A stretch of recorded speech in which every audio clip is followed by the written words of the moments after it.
मेरा नाम नीति है। मेरा पति अपने पिता के साथ हमेशा दोस्तों जैसा बिहेव करता था और मेरे ससुर देखने में बहुत ही जवान थे। मेरा पति अपने पिता से अपनी हर बात शेयर करता था। वह मेरी हर पिक्चर को मेरे ससुर को सेंड किया करते थे। मेरे ससुर बड़े ही अजीब टाइप के आदमी थे। वे मेरे साथ भी फ्रेंडली बिहेव करने की कोशिश करते थे। मैं अपने पति को जब अपने ससुर के बारे में बताती तो वह मुझे डांट देते थे और कहते कि मेरे पिता बहुत अच्छे इंसान हैं। यह बात मेरे पति के लिए सबसे गलतफहमी भरी बात थी। एक दिन मेरे ससुर ने मेरे साथ कुछ ऐसा किया जिसके बारे में सुनकर आपके भी रोंगटे खड़े हो जाएंगे, क्योंकि एक दिन मेरे ससुर ने मेरे साथ, मैं मिडिल क्लास फैमिली से बिलोंग करती थी और एक बहुत ही इज्जतदार परिवार में रहने वाली लड़की थी। मैं बहुत संस्कारी थी। कभी बेवजह घर से निकलने के लिए मैंने घर से बाहर कदम तक नहीं निकाला था। मैं हमेशा अपने पेरेंट्स के साथ ही घर से बाहर निकलती थी। मेरे पेरेंट्स ने मेरी परवरिश बहुत अच्छे तरीके से की थी। हम 3 बहनें थे और 2 भाई थे। मैं अपने सारे भाई बहन में सबसे बड़ी थी और शादी का नंबर भी पहले मेरा ही था। मैं बहुत ज्यादा खूबसूरत थी। मैं कहीं भी जाती तो कोई भी मुझे देखते ही पसंद कर लेता था, क्योंकि मैं बहुत सिंपल रहती थी। मैंने कभी ज्यादा मेकअप भी नहीं किया था। बिना मेकअप के ही मैं बहुत ज्यादा खूबसूरत लगती थी। लोग कहते थे कि जब तुम्हारी शादी होगी और तुम फुल मेकअप करोगी तो तुम 4 चांद लगा दोगी। मैं हमेशा ही सूट पहनती थी। मेरे घर वालों ने कभी हम लड़कियों को ज्यादा फ्रीडम नहीं दी थी और ना ही हमने कभी फैशनेबल ड्रेसेस पहनी थी। हम हमेशा सिंपल सूट ही पहनते थे। अगर हम कहीं जाते भी थे तो हमेशा अपने पेरेंट्स के साथ ही जाते थे। कहने को तो मेरे पेरेंट्स ने मेरी सारी ख्वाहिशों को पूरा किया था। हमारी सारी चीज हमें कहने से पहले ही घर में मौजूद हो जाती थी। मैं अपनी इस छोटी सी और सिंपल सी लाइफ में बहुत ज्यादा खुश थी। मैंने कभी किसी लड़के से मोहब्बत नहीं की थी, क्योंकि मैं इस टाइप की नहीं थी। बस हमेशा अपने काम से काम रखती थी। अब मेरी उम्र 27 साल हो गई थी और मेरे पेरेंट्स ने फैसला किया था कि अब वह जल्द से जल्द मेरी शादी कर देंगे। मेरे पेरेंट्स मेरे लिए एक ऐसा रिश्ता देख रहे थे जो लोग हमारी तरह ही सिंपल हो और साथ साथ हमारी फैमिली स्टैंडर्ड के हो। मेरे पेरेंट्स का कहना था कि उनकी बेटी के लिए लड़का पढ़ा लिखा होना चाहिए और साथ साथ देखने में भी स्मार्ट होना चाहिए, क्योंकि मेरे पेरेंट्स नहीं चाहते थे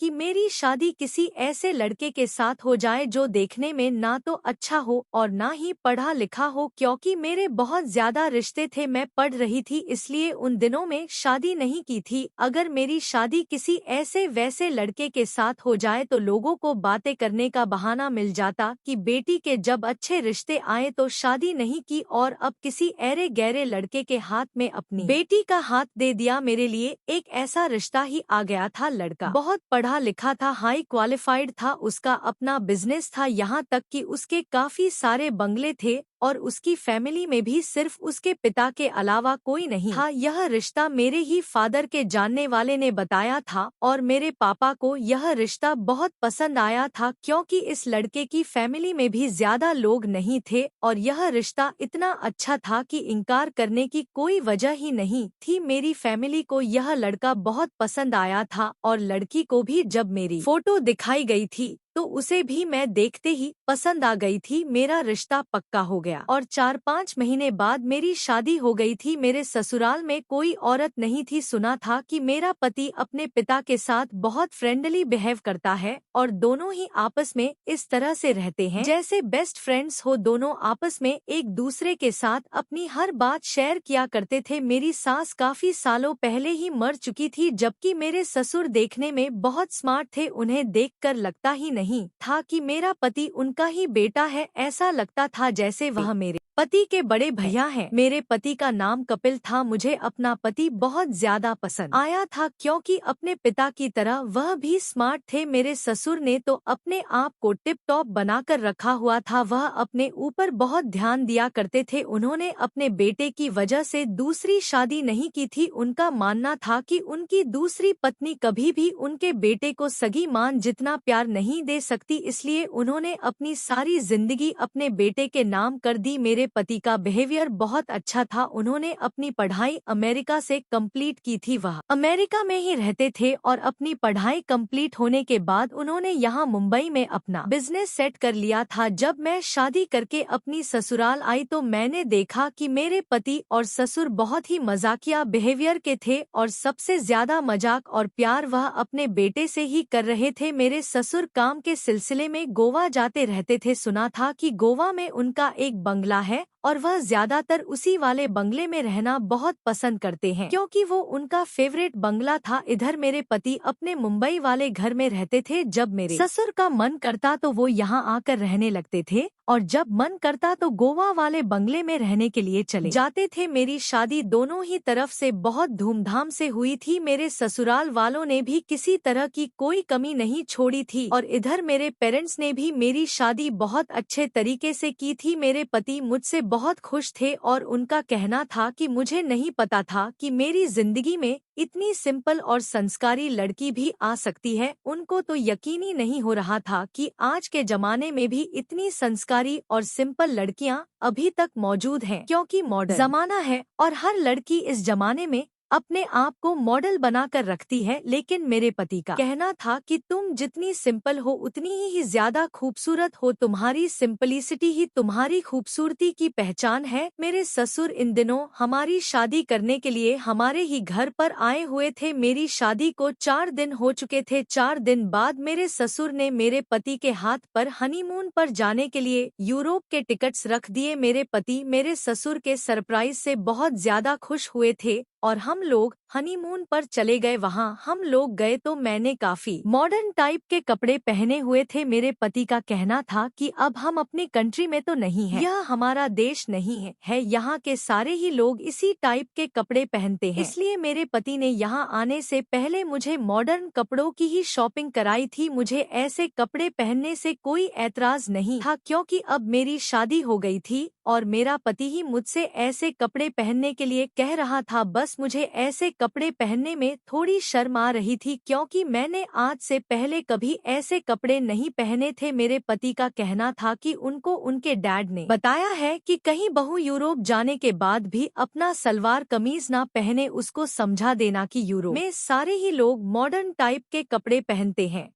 इसलिए तुम उसको इसी तरह की शॉपिंग करवा देना। उन्हीं के कहने पर मेरे पति ने मुझे इस तरह के कपड़े खरीद कर दिए थे। एक दिन बातों ही बातों में मेरे पति ने मुझे बताया था कि उनके डैड की काफी खूबसूरत और जवान लड़कियों के साथ फ्रेंडशिप है। मैं तो यह जानकर हैरान रह गई थी कि इतनी उम्र होने के बावजूद भी मेरे ससुर की इतनी ढेर सारी लड़कियों से फ्रेंडशिप थी। मैंने अपने ससुर का सोशल मीडिया अकाउंट भी चेक किया था। उनके काफी सारे फॉलोअर्स थे जिनमें सबसे ज्यादा लड़कियां मौजूद थी। हालांकि कोई भी लड़की 30 साल से ऊपर की नहीं थी। हालांकि हर जवान और खूबसूरत लड़की उनकी फ्रेंड लिस्ट में ऐड थी। मेरे ससुर के सोशल मीडिया अकाउंट पर उनके इतने अच्छे अच्छे फोटोज अपलोड थे कि उन्हें देखकर कोई भी नहीं कह सकता था कि इस आदमी का एक जवान बेटा भी है। मुझे यह जानकर बड़ी हैरानी हुई थी कि मेरे ससुर को औरतों में इतना इंटरेस्ट है और इतनी उम्र आ जाने के बाद भी उनकी हरकतें और उनका दिल किसी 20 से 25 साल के जवान लड़के की तरह था। लेकिन अगर ऐसा ही था तो उन्होंने शादी क्यों नहीं की? मेरे पति का यही कहना था कि उनके डैड अपने बेटे की परवरिश खराब नहीं करना चाहते थे, इसलिए उन्होंने शादी नहीं की और भरपूर तरीके से अपने बेटे का ख्याल रखा। और यही वजह है कि मेरे पति अपने डैड से बहुत ज्यादा प्यार करते हैं। मेरे ससुर ने अपने बेटे को दुनिया भर की खुशी दी थी। जैसा मेरे पति उनसे कहते थे वह वैसा ही किया करते थे। लेकिन हनीमून पर रहने के दौरान मैंने एक बात नोटिस की थी कि मेरे पति मेरे जितने भी फोटोज क्लिक कर रहे थे वह सारे ही मेरे ससुर को सेंड कर रहे थे। मुझे यह बात बहुत अजीब लग रही थी। यूरोप में मैंने मॉडर्न टाइप के कपड़े पहने हुए थे जिसमें कहीं कहीं से मेरा शरीर भी नजर आ रहा था। यह जगह अलग थी, यहाँ पर सभी लोग इसी तरह के कपड़े पहनते थे और किसी को किसी से कोई मतलब नहीं था। पर मुझे अपने पति की यह बात अच्छी नहीं लगी कि हम लोग जितने भी फोटोज खींच रहे थे, मेरे पति सारे ही फोटो अपने पिता को सेंड कर रहे थे और तो और बार बार मेरे पति वीडियो कॉल करके मेरे ससुर को मुझे दिखा रहे थे। मेरे ससुर बार बार मेरे पति से कह रहे थे कि दिखाओ बहू कैसी लग रही है, बहू क्या कर रही है। वह जैसे भी थे पर थे तो मेरे ससुर ही, और ससुर तो पिता समान होता है। मैं नहीं चाहती थी कि मेरे ससुर मुझे ऐसी हालत में देखें। अगर यहाँ यूरोप में मेरे ससुर हमारे साथ किसी वजह से आ भी जाते तो शायद मैं इस तरह के कपड़े नहीं पहनती। मैं तो इस तरह के कपड़े इसीलिए पहन रही थी क्योंकि हम लोग हनीमून पर आए हुए थे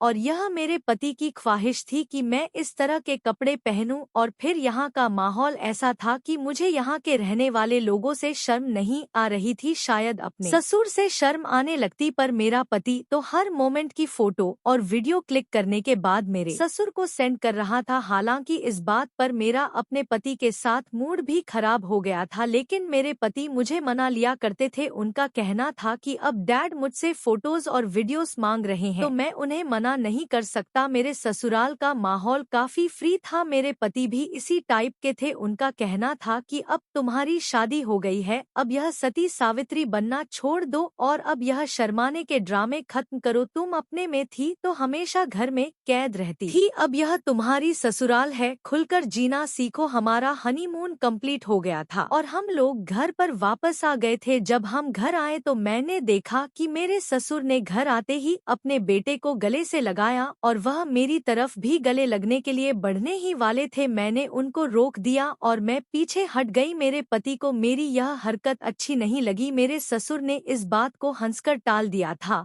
और वह पीछे हो गए थे, लेकिन मैं नोटिस कर रही थी कि मेरा पति मुझे घूर रहा था। मैं अपने ससुर से कोई बात किए बिना ही अपने कमरे में चली गई थी। थोड़ी देर बाद मेरा पति कमरे में आया और आते ही मुझसे कहने लगा, मुझे तुम्हारी यह हरकत अच्छी नहीं लगी नीति, तुमने मेरे डैड के साथ अच्छा बिहेवियर नहीं किया। वह तुमसे गले लगने के लिए आ रहे थे और तुम पीछे हट गई। मैंने कहा, कपिल वह मेरे ससुर हैं, भला वह मुझसे गले क्यों मिल रहे थे। मेरे पति ने कहा कि बड़े लोगों में इसी तरह से मेल मिलाप होता है, तुम्हें क्या पता, तुम तो घर में ही रहने वाली लड़की हो ना, कभी घर से बाहर निकली हो तो तुम्हें कुछ पता हो। मैंने अपने पति से कहा, कपिल मैं घर में भले ही रहती थी, मेरे पापा और मेरी मम्मी भी काफी लोगों से मिलते थे, लेकिन इस तरह से गले लगाना और हमारे घर का कोई उसूल नहीं था। दूर से भी किसी से मेल मिलाप किया जा सकता है। मेरे पति को मेरी इन बातों पर गुस्सा आ गया था। वह वैसे तो मुझे बहुत ज्यादा प्यार करने वाले थे, लेकिन जहां बात उनके फादर की आती थी तब वो उनके लिए बहुत सीरियस हो जाते थे। इसी तरह से दिन गुजर रहे थे और मेरे ससुर की हरकतें मुझे बहुत अजीब लगने लगी थी, लेकिन मुझे कहीं ना कहीं एहसास होता था कि मेरा पति ही सब की शुरुआत कर चुका है। वो बात ठीक है कि मेरा पति अपने डैड से अपनी हर बात शेयर करता था, लेकिन हैरान तो मैं जब हुई थी जब मेरे पति ने हम दोनों पति पत्नी के बीच हुआ सब कुछ भी अपने पिता से शेयर किया था। मेरे पति के लिए कोई बड़ी बात नहीं थी, लेकिन मेरे लिए यह बहुत बड़ी बात थी। मैं तो कभी अपनी माँ से भी इस बारे में बातें नहीं कर सकती थी, क्योंकि पति पत्नी के बीच हुई बातें किसी से शेयर नहीं करनी चाहिए। इधर मेरा पति अपनी हर पर्सनल बात अपने पिता को बता चुका था और इस बारे में भी मेरे पति मुझे खुद ही बताया करते थे। वो जब मुझे बताते कि मैंने तुम्हारी यह बात डैड को बताई तो उन्होंने ऐसा रिएक्शन दिया, मैंने तुम्हारी फोटो डैड को दिखाई तो उन्होंने ऐसे रिएक्ट किया। मैं इन बातों पर बहुत गुस्सा करती थी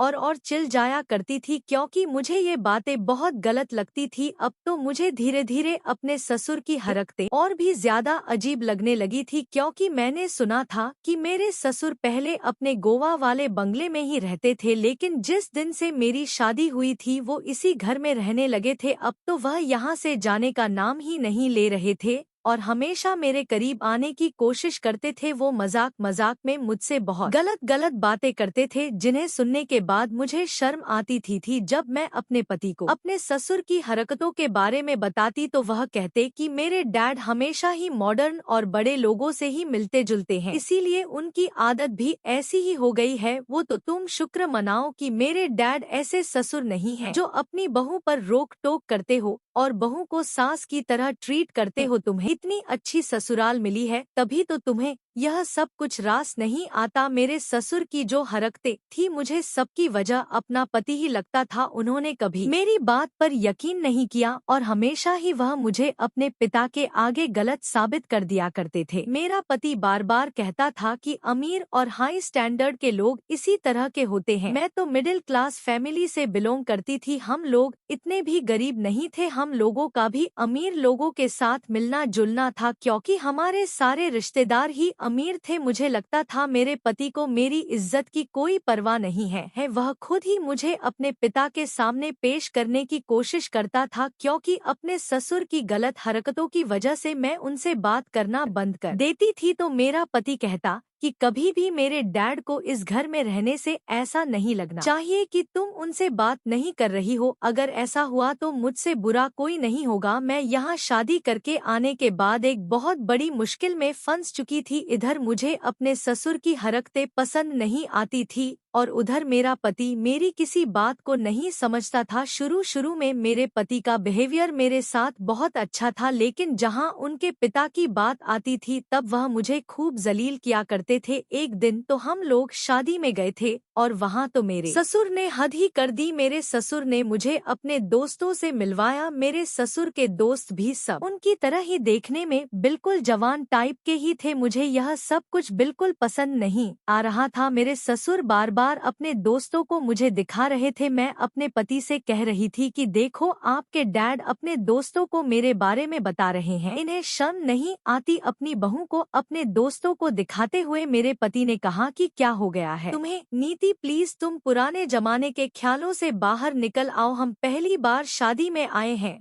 कोई तुम्हें जानता नहीं है तभी तो डैड सबसे तुम्हें इंट्रोड्यूस करवा रहे हैं। मैं अपने पति को कुछ भी बताती तो उन्हें कोई फर्क ही नहीं पड़ता था। मुझे अब अंदर ही अंदर डर लगने लगा था, क्योंकि मैं जानती थी कि मेरे पति अपने डैड को जितना अच्छा समझते हैं वह बिल्कुल भी ऐसे नहीं है। कब किसकी नियत बदल जाए हमें नहीं मालूम। एक दिन मेरे पति ने कहा कि वह 2 दिन के लिए काम के सिलसिले में शहर से बाहर जा रहे हैं। मैंने अपने पति से कहा कि मुझे भी अपने साथ कर चलो, मैं घर में अकेले रहकर क्या करूंगी। मेरे पति ने कहा मैं वहां तुम्हें अपने साथ नहीं लेकर जा सकता, क्योंकि मुझे लोगों के साथ मीटिंग करनी है, इसीलिए मैं तुम्हें टाइम नहीं दे पाऊंगा। मैंने अपने पति से कहा तो फिर आप मुझे मेरे मायके में छोड़ दो। काफी टाइम से मैं अपने मायके भी नहीं गई हूँ। जब आप आ जाओगे तो मुझे बुला लेना। लेकिन मेरे पति नहीं माने और कहने लगे कि अब तुम्हारा मायका और ससुराल सब यही है। अब छोटी छोटी बातों पर मैं तुम्हें तुम्हारे मायके तो नहीं छोड़ सकता, और सिर्फ 2 दिन की ही तो बात है। घर में डैड है तो तुम्हारा ख्याल रखने के लिए मैंने अपने दिल में सोचा सबसे ज्यादा डर तो मुझे आपके डैड से ही है, क्योंकि कभी कभी बातों ही बातों में मेरे ससुर मेरा हाथ पकड़ लिया करते थे। तो कभी कहते कि आओ हम दोनों सेल्फी क्लिक करते हैं, और सेल्फी क्लिक करने के बहाने वह मुझे छू लिया करते थे। मैं अपने ससुर से बहुत ज्यादा तंग आ गई थी। मैं चाहती थी कि वह अपने गोवा वाले बंगले में रहने के लिए वापस चले जाए, लेकिन जब से मेरी शादी हुई थी वो वाले बंगले में बिल्कुल भी नहीं जा रहे थे। मेरे पति को लगता था कि उनके पिता मेरा ध्यान रखेंगे, लेकिन मुझे अपने ससुर से डर लगता था। मुझे ऐसा लगता था जैसे मैं इनकी बहू नहीं, उनकी कोई गर्लफ्रेंड हूँ जिसका वह इस्तेमाल करना चाहते हैं। पर मैं यह बात साफ साफ शब्दों में अपने पति से नहीं कह सकती थी, क्योंकि मैं अच्छी तरह से जानती थी कि मेरा पति मुझसे नाराज हो जाएगा अपने पिता के खिलाफ, तो वह एक शब्द भी नहीं सुन सकता। कभी कभी मुझे लगता था कि मेरे ससुर बहुत ही फ्री माइंड के आदमी है। शायद मुझे उनका इस तरीके से बात करना गलत लगता है, इसलिए क्योंकि मेरे पेरेंट्स ने मेरी परवरिश बहुत ही सिंपल तरीके से की है। कभी उन्होंने हमें गैर लोगों से मिलने नहीं दिया, और अब अचानक जब शादी हुई तो ससुराल का इतना ज्यादा फ्री माहौल होने की वजह से ही मुझे इतनी प्रॉब्लम हो रही है। अगर शुरू से ही मैं इतनी ज्यादा फ्री माहौल में रही होती तो शायद मुझे सबकी आदत होती। लेकिन एक दिन मेरा यह वहम भी हकीकत बनकर मेरे ही सामने आ गया। मैंने हमेशा ही खुद को बहुत सेज कर रखा था। मैं ज्यादा किसी के सामने नहीं आती थी, क्योंकि मैं शुरू से ही बहुत शर्मीली टाइप की थी और नए लोगों के सामने मुझे बहुत शर्म आती थी। यही चीज मेरे ससुर और पति को पसंद नहीं थी। उनका कहना था कि अब तुम हमारे घर में आ गई हो, इसलिए तुम्हें ज्यादा शर्माने की जरूरत नहीं है। अब जैसा जमाना है उसी के हिसाब से तुम्हें हमारे साथ रहना होगा। इस घर में कोई ऐसा इंसान भी नहीं था जिसके साथ मैं अपनी हर बात शेयर कर सकती। शुरू से ही मेरी ख्वाहिश थी कि मेरे ससुराल में कम मेंबर हो ताकि मुझे ज्यादा दिक्कत का सामना ना करना पड़े, क्योंकि मैंने सुना था कि ससुराल में जितने लोग होते हैं उतने ही हंगामे भी क्रिएट होते हैं। लेकिन आज मुझे रहकर एहसास हो रहा था कि ससुराल के मेंबर इतने भी कम नहीं होने चाहिए कि आप बिल्कुल अकेले ही पड़ जाओ। मुझे लगता था कि सब में सबसे ज्यादा गलती मेरे पति की है। उन्हें मेरी बात को समझना चाहिए था, तसल्ली से मेरी बातों को सुनना चाहिए था, और शायद उनकी यही सबसे बड़ी गलती थी। वह मेरी हर तरह के फोटोज और वीडियोस को अपने पिता को सेंड किया करते थे, यहाँ तक कि मेरे पति को अपने पिता के रिश्ते का भी लिहाज नहीं था कि वह उनके पिता थे। यहाँ तक कि मेरे पति हमारे अकेले में हुई सारी पर्सनल बातें भी अपने डैड से शेयर करते थे। माना कि अमीर लोगों का स्टैंडर्ड थोड़ा हाई होता है, उनके घर का माहौल थोड़ा फ्री होता है, लेकिन इतना भी ज्यादा फ्री नहीं होना चाहिए कि बाप बेटे के रिश्ते में कोई अंतर ही ना रहे। और मैं शायद अपने पति की इन्हीं हरकतों की वजह से अपनी इज्जत को गवा बैठी थी। मेरे पति 2 दिन के लिए शहर से बाहर चले गए थे। मुझे बहुत डर लग रहा था। अब मैं अपने पति से ज्यादा जिद भी तो नहीं कर सकती थी, लेकिन जब वो जा रहे थे तो तब मेरा दिल बहुत अजीब अजीब से अंदेशे दे रहा था कि आज घर के अंदर कुछ बहुत गलत होने वाला है। इस वजह से मैंने अपने पति का हाथ पकड़ा और उनसे कहने लगी, प्लीज मुझे भी अपने साथ लेकर चलो। उन्होंने कहा, नीति तुम बेवजह इतना परेशान हो रही हो, अगर कोई भी प्रॉब्लम हो तो तुम मुझे कॉल कर देना। मैं खुद तो नहीं आ सकूंगा, लेकिन मेरी एक फ्रेंड थोड़ी दूरी पर रहती है, वह तुम्हारा अकेलापन दूर करने के लिए आ जाएगी। मैंने अपने पति से कहा, कपल मुझे कुछ अजीब अजीब सा महसूस हो रहा है, ऐसा लगता है जैसे कुछ गलत होने वाला है। कपिल ने मुझे गले से लगाया और वह कहने लगे कि तुम परेशान मत हो, बस कल तक की ही तो बात है, मैं कल दोपहर तक ही घर वापस आ जाऊंगा। मेरा पति यह कहकर जाने लगा था। मेरे दिल की धड़कनें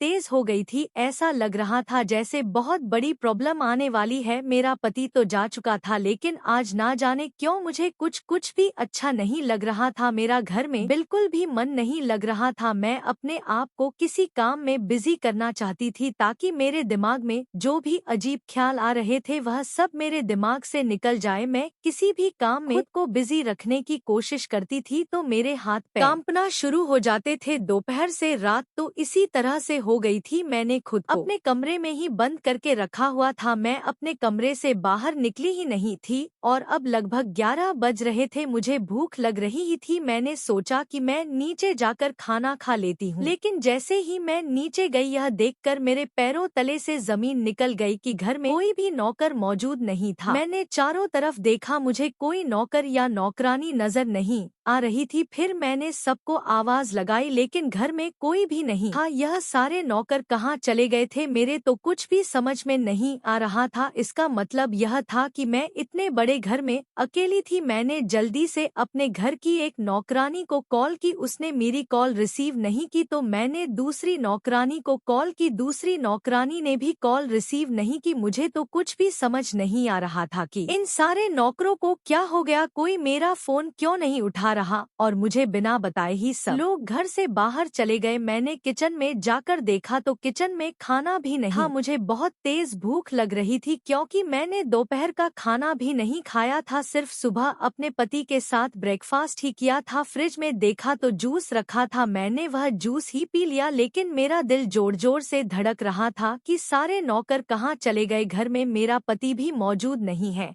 और तो और इस बड़े से घर में सारी रात अकेले में कैसे गुजारेंगे, तो कुछ समझ नहीं आ रहा था। ऐसा आज से पहले कभी नहीं हुआ था जैसा आज हो रहा था। मैं यही सब सोचते हुए सीढ़ियां चढ़ती हुई अपने कमरे की तरफ जा रही थी, तभी अचानक दरवाजे पर दस्तक होने लगी। दरवाजे की आवाज सुनकर तो मेरा पूरा शरीर कांप उठा था कि रात के इस टाइम पर घर में कौन आ रहा था। मुझे लगा शायद मेरे ससुर होंगे, लेकिन मुझे तो अपने ससुर से भी डर लगता था। पता नहीं वह घर में थे या फिर दरवाजे पर थे। मेरी तो कुछ भी समझ नहीं आ रहा था। मैं यही सब सोच रही थी कि अचानक दरवाजा जोर जोर से बजने लगा तो मैं कांपते हुए शरीर के साथ दरवाजे के पास गई। ऐसा लग रहा था जैसे दरवाजे को कोई बजा नहीं रहा बल्कि तोड़ने की कोशिश कर रहा है। मुझे तो ऐसा लगता था जैसे चौकीदार भी नहीं है। मुझे इस टाइम बहुत डर लग रहा था। मैंने कांपती हुई आवाज में पूछा, कौन है? मेरे पूछने की देर थी कि दरवाजा बजना बंद हो गया। मैंने एक बार फिर से बुलंद आवाज में पूछा कि दरवाजे के पीछे कौन है?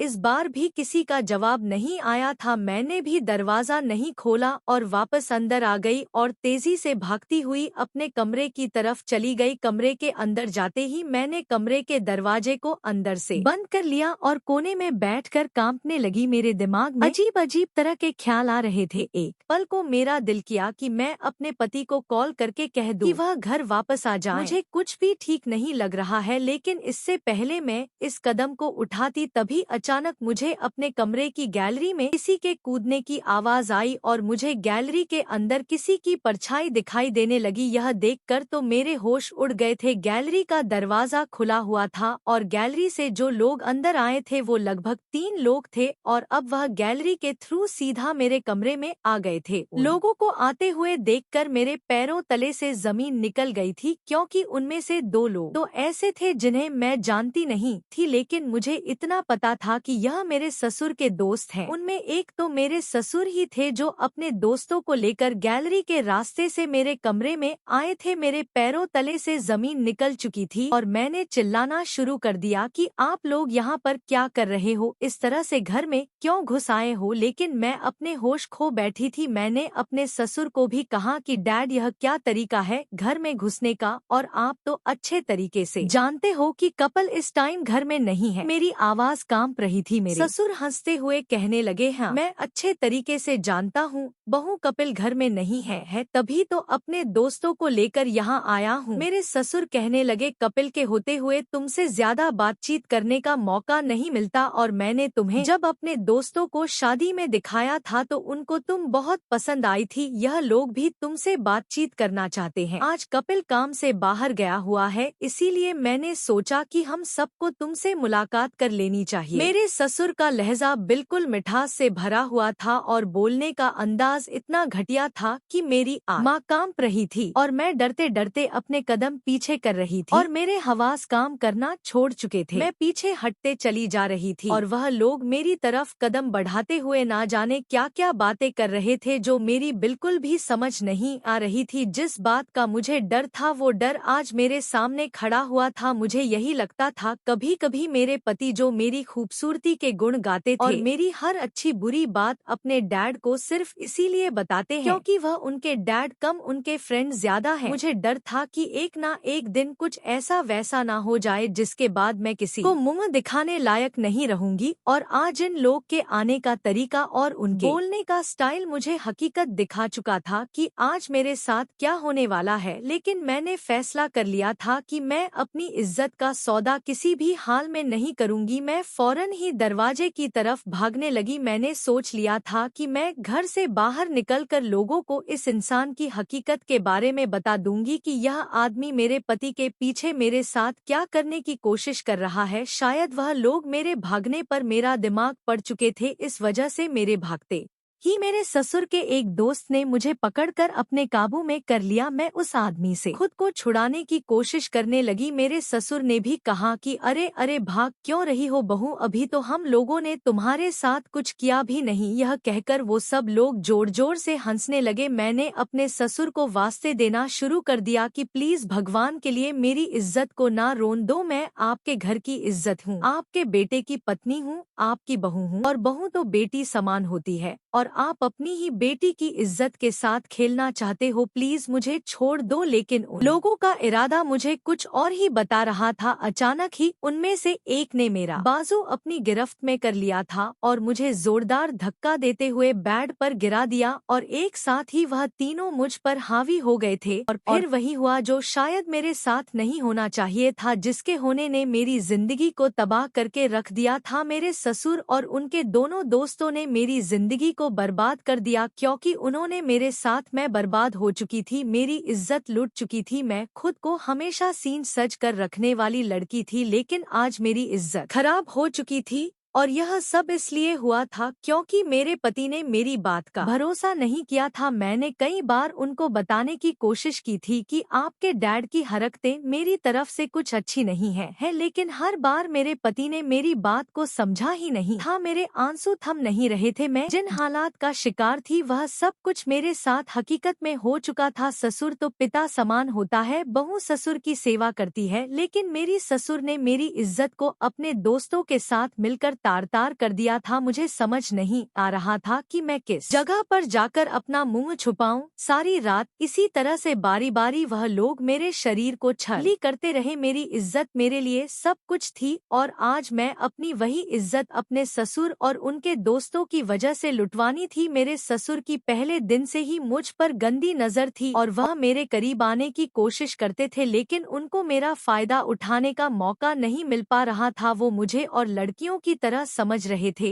कि अगर वह मेरे करीब आने की कोशिश करेंगे तो मैं उनसे इम्प्रेस हो जाऊंगी, लेकिन मैं ऐसी फैमिली से बिल्कुल नहीं थी। मैं उन लड़कियों जैसी नहीं थी जो बहुत खुले माहौल की होती है। मैं तो अपने ससुर को पिता की जगह देती थी। मेरे ससुर जानबूझकर मेरे पति से मेरी पिक्चर्स लेते थे और उनको अकेले में देखा करते थे, और उस दिन शादी में वह मुझे अपने दोस्तों को इसलिए दिखा रहे थे कि उनकी बहू कितनी खूबसूरत है, ताकि वह और उनके दोस्त मिलकर मेरा फायदा उठा सके। मेरा पति अकल से इतना पैदल था कि हर बार मेरे समझाने पर वो उल्टा मुझे ही डांट दिया करता था। कभी उसने मेरी इज्जत की हिफाजत करने की कोशिश ही नहीं की। खुला माहौल कह कह कर उसने आज मेरी इज्जत को अपने पिता के हाथों लुटा दिया था। मैं बेड पर ही एक तरफ को बुरी हालत में पड़ी हुई थी, मेरे शरीर पर कपड़े भी मौजूद नहीं थे। जब इन लोगों का अंदाजा हुआ कि मेरी हालत अब कुछ ज्यादा ही बुरी हो गई है और दिन निकल आया है, तो यह लोग वहां से भाग गए। मेरा ससुर भी वहां से जा चुका था। मेरी हालत बहुत ज्यादा खराब हो गई थी। मैं अभी तक बेड पर ही मौजूद थी और मेरी उठने की बिल्कुल भी हिम्मत नहीं हो रही थी। मुझे लेटे-लेटे सुबह के 11 बज गए थे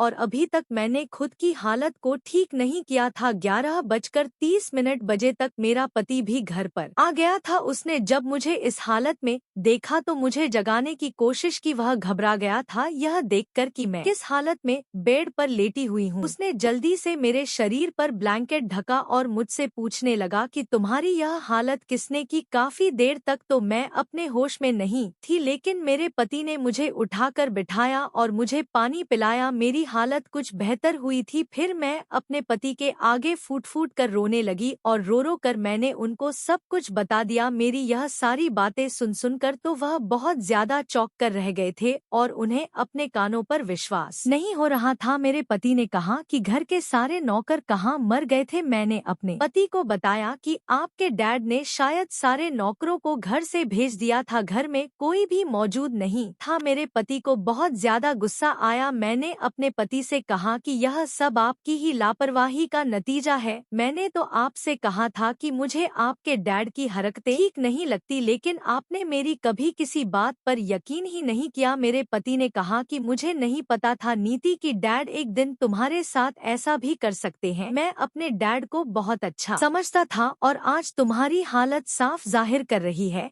कि तुम सच कह रही हो। मेरे पति ने कहा, लेकिन आज मुझे फैसला करना ही होगा, मैं तुम्हारे हक में बोलकर ही रहूंगा। मेरे पति ने फौरन अपना मोबाइल उठाया और पुलिस को कॉल करके सब कुछ बता दिया। थोड़ी ही देर बाद हमारे घर में पुलिस आ गई थी। पुलिस ने मेरे बयान लिए। मैंने पुलिस को अपने ससुर के बारे में सब कुछ बता दिया था। मेरे ससुर अभी तक घर पर नहीं आए थे, पता नहीं वह कहाँ पर थे, लेकिन पुलिस ने मेरे ससुर और उनके दोनों दोस्तों को ढूंढकर निकाल लिया था और उनके खिलाफ कार्यवाही की गई थी। मेरे ससुर ने बहुत शर्मिंदा होकर मेरे पति से माफी मांगी थी और उन्होंने कहा कि मैं तो शुरू से ही जवान लड़कियों का शौकीन हूँ, मैं सिर्फ उनके शरीर के साथ खेलना जानता हूँ। मेरा मन तो बिना शादी किए ही भर रहा था, इसलिए मुझे शादी करने की कभी जरूरत ही नहीं पड़ी। मेरे पति को अपने पिता के मुंह से यह बातें सुनकर बहुत शर्मिंदगी महसूस हो रही थी। उन्होंने पहले तो अपने डैड के मुंह पर थप्पड़ मारा और कहा कि मुझे आपसे ऐसी उम्मीद नहीं थी, मैंने हमेशा आपको अपने फ्रेंड्स की तरह समझा था। यह बात आप